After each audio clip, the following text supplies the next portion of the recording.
মধ্যপ্রাচ্যে উত্তেজনা যখন চরমে, ঠিক তখনই এক অপ্রত্যাশিত কণ্ঠস্বর ভেসে এলো পূর্ব এশিয়া থেকে। ইরানি সাম্প্রতিক হামলার ঘটনায় এবার সরাসরি প্রতিক্রিয়া জানালো উত্তর কোরিয়া। কিন্তু কেন হঠাৎ এই অবস্থান? এর পেছনে কি বড় কোনো সামরিক বা কূটনৈতিক বার্তা লুকিয়ে আছে?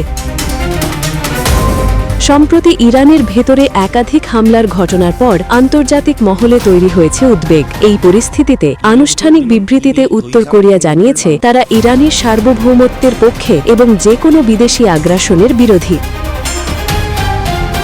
উত্তর কোরিয়ার নেতা কিম জং উনের সরকারের পক্ষ থেকে বলা হয়েছে, বহিরাগত শক্তির সামরিক হস্তক্ষেপ আঞ্চলিক স্থিতিশীলতার জন্য হুমকি। যদিও সরাসরি কোনো দেশের নাম উল্লেখ করা হয়নি, আন্তর্জাতিক বিশ্লেষকরা মনে করছেন এটি পশ্চিমা শক্তিগুলোর উদ্দেশ্যেই বার্তা।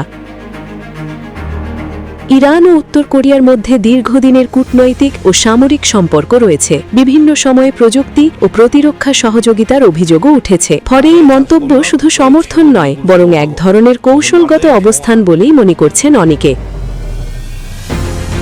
বিশেষজ্ঞদের মতে, যদি পরিস্থিতি আরও উত্তপ্ত হয় তাহলে এটি বৈশ্বিক শক্তিগুলোর মধ্যেও নতুন উত্তেজনা তৈরি করতে পারে। মধ্যপ্রাচ্যের অস্থিরতা এখন যেন নতুন মোড় নিচ্ছে। উত্তর কোরিয়ার এই মন্তব্য পরিস্থিতিকে কোন দিকে নিয়ে যাবে তা সময়ই বলে দেবে।